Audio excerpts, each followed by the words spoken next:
Is this finally the year that the Dallas Cowboys get over the hump? All that and more in this episode of the Locked On Cowboys podcast. You are Locked On Cowboys, your daily Dallas Cowboys podcast. Part of the Locked On Podcast Network, your team every day. Locked on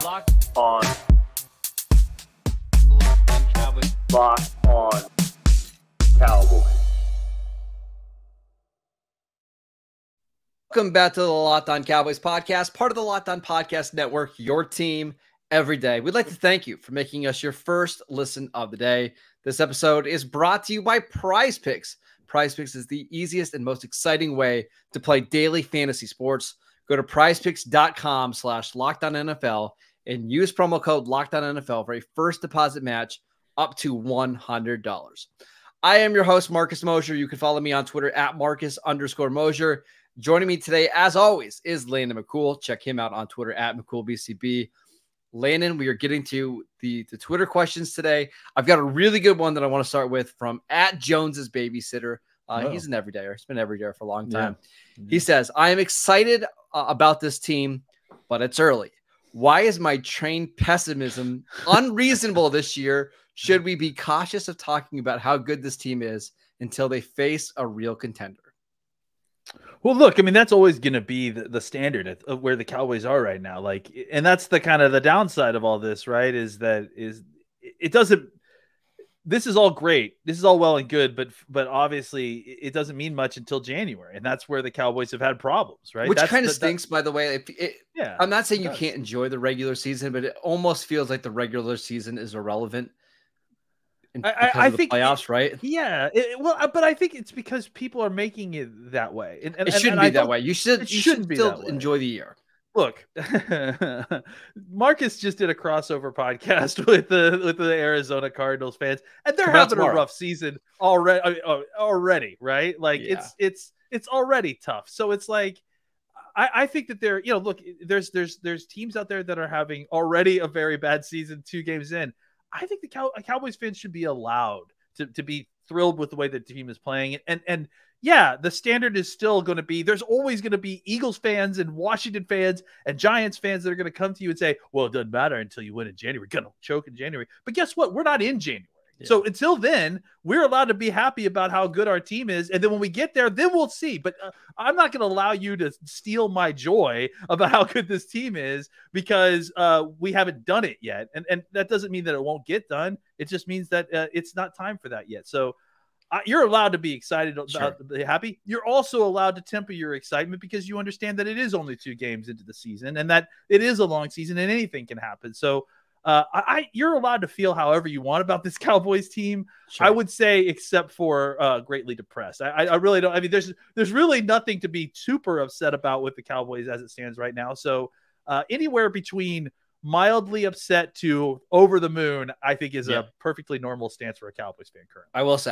I grew up in the dark days of the Cowboys in the early 2000s, right? When it was Quincy Carter, Chad Hutchinson, Clint Sterner, Ryan Leaf for a little bit, right? Like, those seasons were dark where there just wasn't a lot of optimism and there wasn't a lot to be excited about. And in some ways you were excited when the year was over, right? Like I'm sure you remember that feeling like, okay, we made it to the year.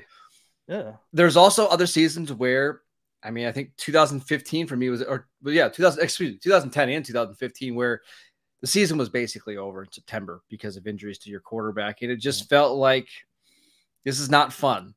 This Cowboys team is fun, and we'll see what happens when you get to December and January and stuff, but you should be able to enjoy the regular season and also be thankful that you're in the spot where the playoffs are the only thing that matters, because that just kind of tells you where the Cowboys are at as a team, where getting to the playoffs is, I don't want to say it's a given because nothing is a given in the NFL, but when the expectations are that you're going to be in the playoffs, it's just whether you win or not. That means you are thought of as one of the best franchises in the league. So enjoy this right now. Yeah, absolutely. This is good. If you enjoy the Dallas Cowboys and if you're watching this podcast, you do, then enjoy it when they're good. There's you don't need to put caveats on it or asterisks. Like, they're a good football team. They're winning the games that they're playing right now. That's enough right now. We'll worry about the January stuff when January comes. Can we express why we're more optimistic about this team than in futures past, because when you and I started doing this podcast back in 2017, I don't know if you remember all the way back then, but I was a little bit more pessimistic. And one of the reasons why I was very pessimistic, even about the 2018 Cowboys, who were pretty good, and the 2019 Cowboys, were I just didn't like the coaching staff. And I always felt like the coaching staff was, there were times where the coaching staff was fine and didn't lose them games, but I also thought there was a couple games every year where you knew that they were going to get out coached. I don't feel that way anymore about this team. Obviously, Dan Quinn is fantastic. You and I are both, we both like maybe Mike McCarthy more than the average Cowboy fan does, or the average national media person does. And I just feel like they've got the right kind of plan and the right vision. And I think they're building their team the right way. They coach them the right way to give you a really, really good chance of having success in January. I was not a fan of the McCarthy hire necessarily when it first happened. I understood it because he was an experienced coach, but there was definitely other folks that I had on my radar when this happened. Mike McCarthy has definitely won me over with his coaching job. I mean, like outside of the head coaching job that it's required to have back-to-back 12-win seasons, including one of those where your quarterback missed multiple games.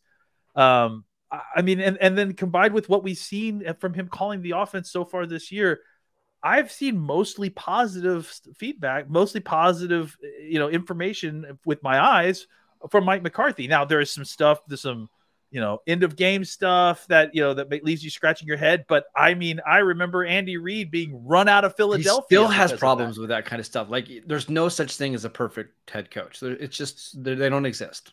So I tend to agree with you. This is clearly a coach who knows how to coach his way through a deep playoff run into the Super Bowl and win the Super Bowl. And I think as I've gotten further and further along from the situation, the kind of mixture of what's the word I'm looking for, of like the results of the Super Bowl that they won together between him and Aaron Rodgers. I think not the blame, but the credit. Sorry, thank you. The credit of where that goes has shifted for me over time. I mean, I think before we all viewed it as Aaron Rodgers and has ascended and he dragged that team to the Super Bowl. But when you go back and look, it was a heck of a coaching job that got them there. They had to play a ton of different players. 77 guys.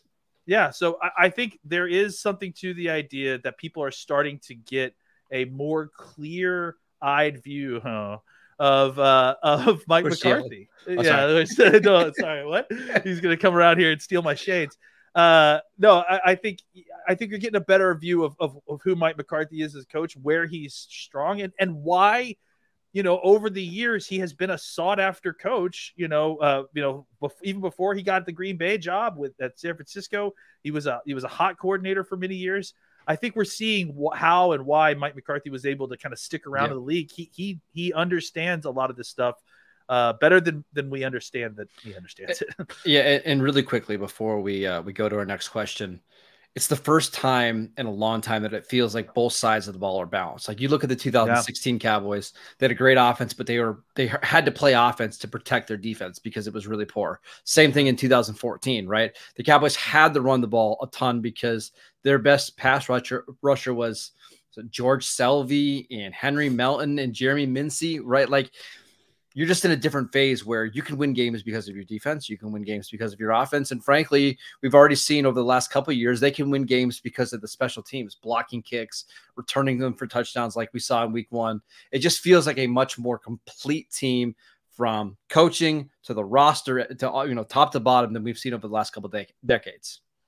The hot term has been complementary football, and it's just kind of a nebulous term that doesn't really mean anything, right? Yeah. But I think what we're seeing is we've seen a lot of very good Cowboys defenses. We've seen a lot of very good Cowboys offenses. I think there's even been times when we've seen a team that had at least good of both. But I think to me, the big difference is how they are working together, how it's complementary in the sense that, hey, we understand that the defense has got this. That means the offense doesn't have to take risks. That means the offense can do the things it needs to get out of the game safely and taking the kind of aggressive look. Again, last thing, then we'll move on. I can't get over how thrilled I was when they were on the goal line. They got that penalty on the the touchdown they scored. Yeah, and they took the penalty on the 2-point conversion, and then they went for 2. Yeah, that is the kind of mentality that this Cowboys team has been missing. That has been like the kind of the lacking thing that I feel like is taking it over the top. McCarthy has shown a level of confidence in this team to play aggressive like that, but also know how the best way to be aggressive, and then also to take it back when you know that you've got it and you can just play it clean and safe to win the game. Let's get to some more Twitter questions, including who starts at left guard for the Cowboys in 2024. We will get to that next. This episode is brought to you by eBay Motors.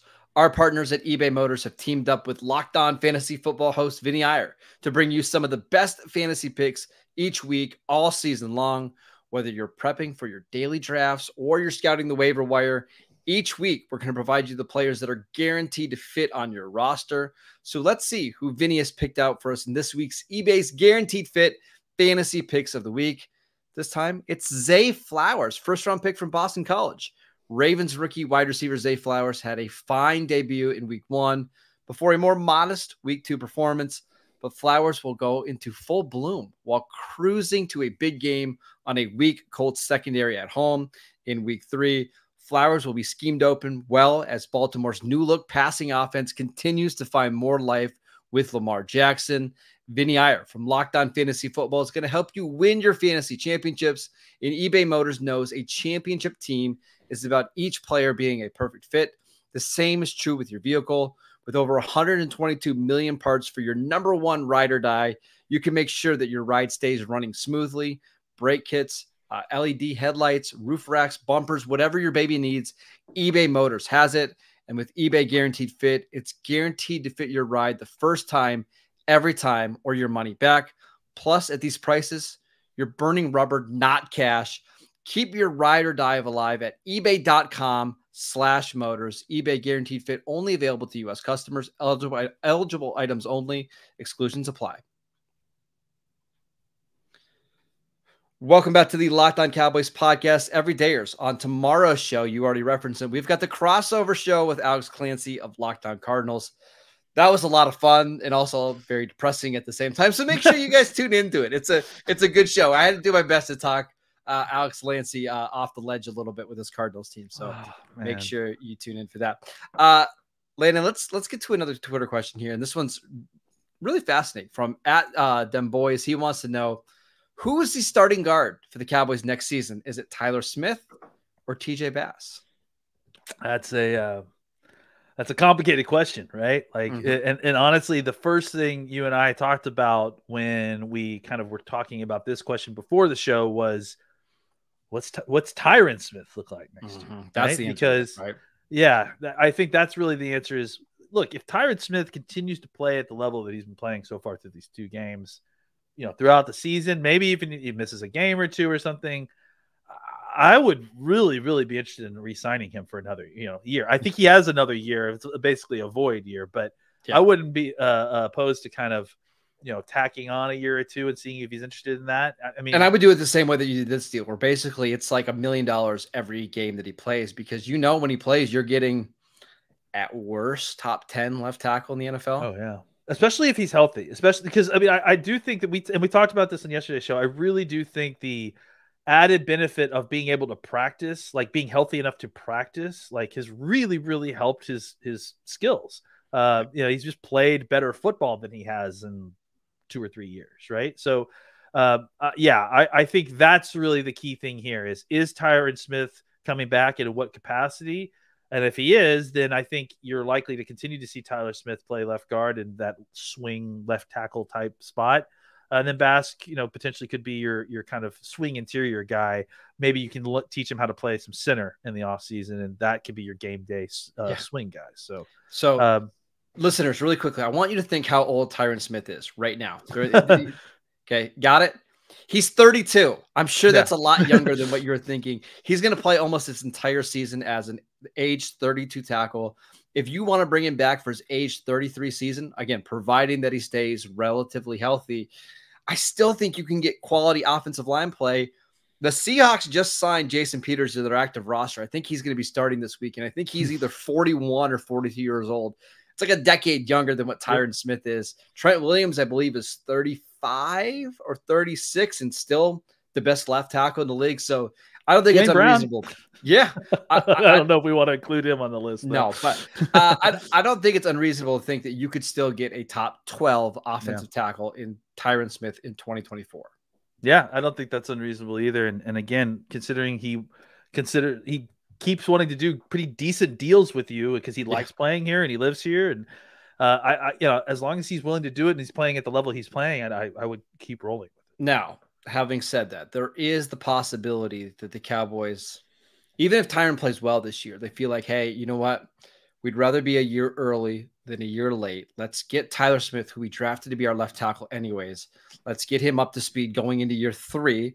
We've got this cheap, undrafted free agent contract in TJ Bass. Again, a lot of this depends on Bass as well, but with a Dak Prescott contract extension coming up, a CeeDee Lamb contract extension, a Micah Parsons deal, maybe you do have to try to find some ways to get cheaper at certain spots, and moving on from Tyron maybe helps you do that. Yeah, that is certainly a possibility. And, it is better to be a year early than a year late. But the deal is that Tyron's deal is usually such a good deal, value wise, that unless he starts asking for more money than he previously had, it's probably going to end up being financially feasible. But we'll see. Yeah, the other question I have is, what do they do at center? Because one player that we haven't talked about a lot when it comes to contract stuff is Tyler Biadasz. He's in year 4, the last year of his deal. Does it make more sense? And I know that these won't be 1-for-1, but does it make more sense to bring Tyron back on probably what would be a more expensive deal, or to keep your 26-year-old center who's kind of progressively gotten better throughout his career? Yeah, it's tough. I think, it's easy to just kind of say, obviously Tyron, but I don't know that it is so obvious. Center is a tough position to kind of have to get somebody trained up at. And if you're not going to train somebody up, then you're going to need to spend a high draft pick on that guy, likely. And I don't know if Dallas. The other thing is, you don't always have centers that are worthy of being top 50 picks every year. And there's usually, at most one every year that's worth a top 50 pick at most. And this is a situation with Biadasz that, he's playing his best football now, so he's an ascending player.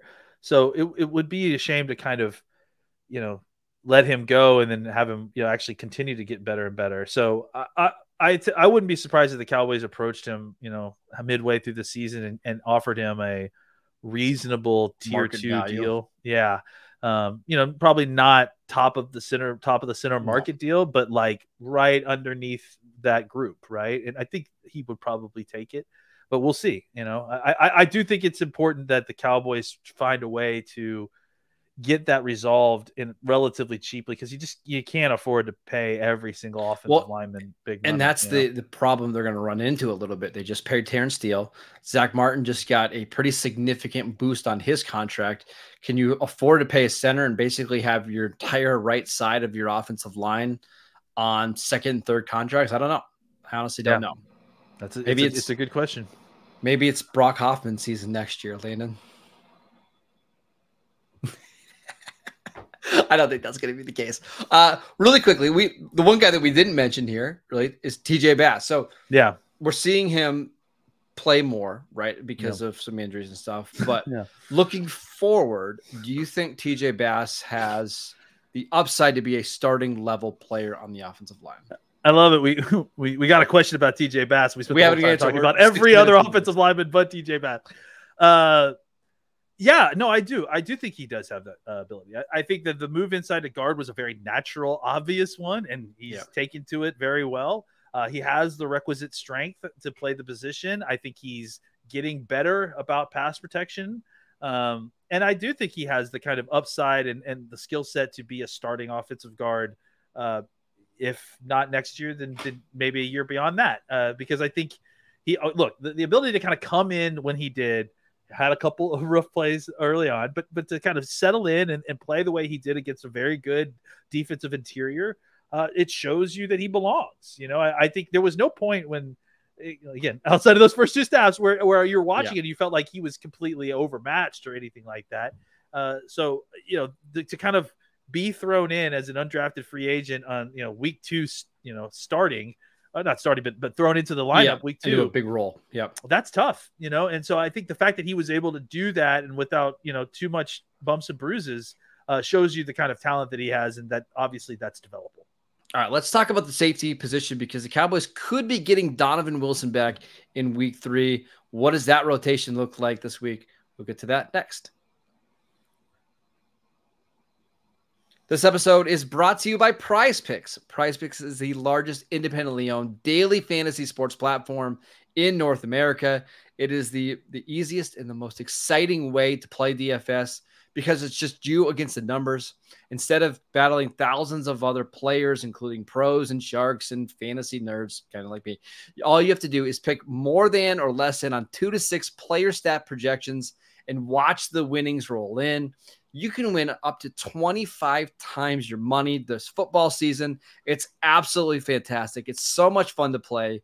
I love how many different players are available to choose from. I love how many different stats that you can choose from, whether it's catches, yards, touchdowns, tackles, sacks. I mean, you think of a stat, they have it. Go to prizepicks.com/LockedOnNFL and use promo code LockedOnNFL for a first deposit match up to $100. Again, go to prizepicks.com/LockedOn and use promo code LockedOnNFL for a first deposit match up to $100. All right, Landon, our last question here comes from Michael. He wants to know, what do you think the safety rotation looks like with Donovan Wilson back healthy? Well, I think it's we're going to just see more and more packages featuring 4 safeties. You don't think anybody gets squeezed out of here?